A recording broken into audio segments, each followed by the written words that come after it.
Let's put 5, 5, 5, 5. The beauty of new beginnings, I think tulips are beautiful. of starting new life. 1,208. Why so many tulips? Why not? They make me happy, so, do what makes you happy. The flowers are a perfect metaphor for the pain, heartache, and triumph 17-year-old Des Turner has gone through for nearly 3 years. I've gone through a brain injury. I have scars all over me. That's me, I'm beautiful. And that's what the tulips and the flowers show. I can say that this has kind of shaken up our citizens and our community. It was February 17, 2017, a Thursday afternoon, when Des was shot in the back of the head by then 16-year-old Colton Peterson. You shot me in cold blood and then left me to die. Who she considered to be a friend. Peterson's friend, 16-year-old Jason Decker, was also there. What kind of person are you? Des lay unconscious, slowly dying in the cold and muddy ditch for 8 hours before finally being found. X-rays show the path the bullet took in her head. I could see before my injury. I am half blind. Can you see me okay? I can see you. You're right in my line of vision. But you can't see I over. can't see anything to the left. My arm and my leg were paralyzed. Well, technically my whole left side. So that included my internal organs too.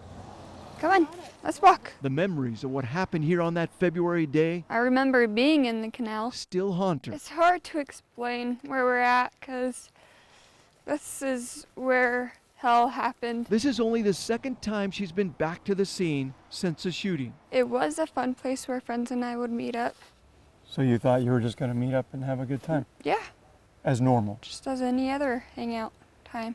And then suddenly it turned ugly. It did. Des says Peterson and Decker asked her to find a ring in the brush of the canal. That's when she was shot. And what has this place become to you now? Just a darkened area, place I like to avoid. You don't come here. I don't come here. Why? It's where it all began. It's where it became broken. But despite spending 63 days in the hospital recovering, Hey, Snoops, come on. Des has managed to remain on track for graduation in April, Hey, make sure you drop your phones off in the back. making up 2 years of work in 1 year in order to get her high school diploma. You're going second, Caden's going first. How'd you pull that off? Lots of work, lots of packets, a lot of online school. And then as far as your speech making, So what keeps me motivated is seeing that I've worked my butt off that much. I can't just stop. That's not me. I can't just stop. Okay, Des's biggest challenge is fatigue. ready? Good boy. That's why her daily routine is so regimented. Good boy. After a half day of school, it's nap time.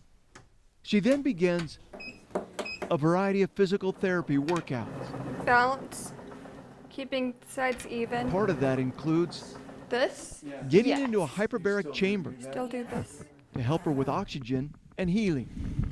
Before the accident, Junior! Des was a champion horse rider, riding for hours daily. Before my brain injury, every day. That has now all changed. Love you. But dwelling on the past is not what Des is about. Yeah, this is me. I'm loud and I'm proud about it. She's about looking to the future, Yeah, which will work. a future filled with hope, 4. just like her blossoming plan. Oh, That's why she plans to continue to share her story, hoping to help others 3. in their struggles. So I've been at ground zero, maybe even negative. And I'm up. I'm gonna graduate. I know it's hard. Find your purpose on this earth, whatever it may be, and stick to it. You'll enjoy life much more.